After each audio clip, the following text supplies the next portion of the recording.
Like if you found the video valuable.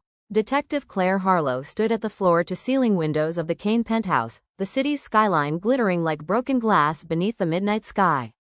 Behind her, crime scene techs dusted for prints, bagged evidence, and whispered theories. Victor Kane, real estate mogul, philanthropist, and ruthless businessman, lay sprawled across the marble floor, his white dress shirt soaked crimson. A single gunshot wound to the chest. No forced entry, no sign of struggle, and yet, everything about the scene screamed stage.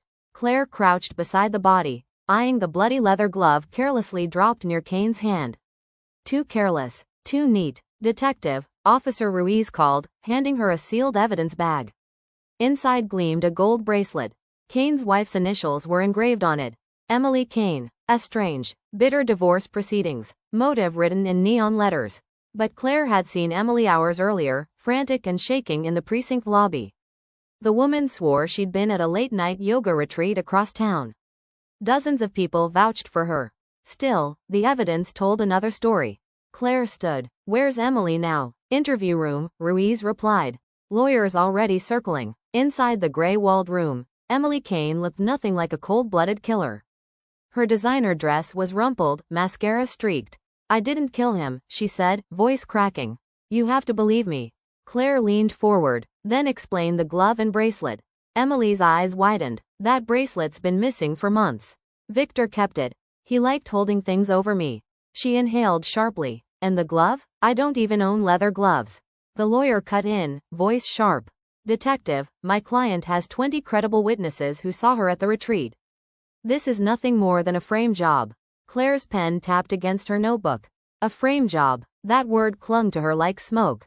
2 days later, the media painted Emily as the grieving widow turned suspect. The DA pushed hard for charges.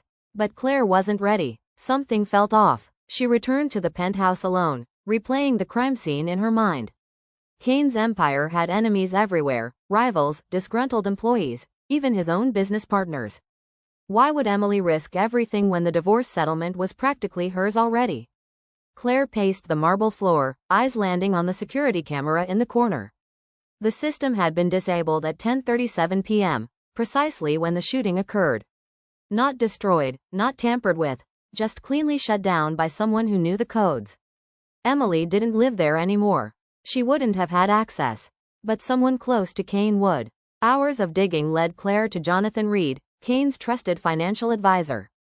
He'd been quietly siphoning money from Kane's accounts for years. If Kane had discovered it, and Claire's gut said he had, Jonathan had everything to lose. When she confronted him in his sleek office, Jonathan's smirk faltered. "This is absurd," he scoffed.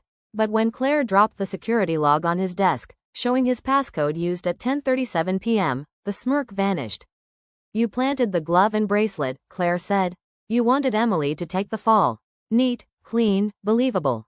Jonathan's jaw tightened. "You can't prove I pulled the trigger." Claire leaned in. "But I can prove you were there.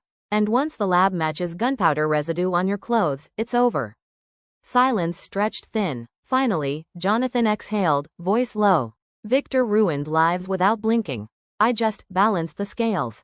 By staging his wife? Claire snapped. "That's not balance. That's murder." Back at the precinct, Claire watched as Emily Kane was released, her relief breaking into sobs. The media would never know how close she'd come to life behind bars. How carefully the truth had almost been buried. Claire shut her notebook with a final snap. Evidence could lie, witnesses could bend, but a detective's gut, the whisper that refused to be silenced, was sometimes the only thing standing between justice and ruin. And tonight, it had saved the last alibi.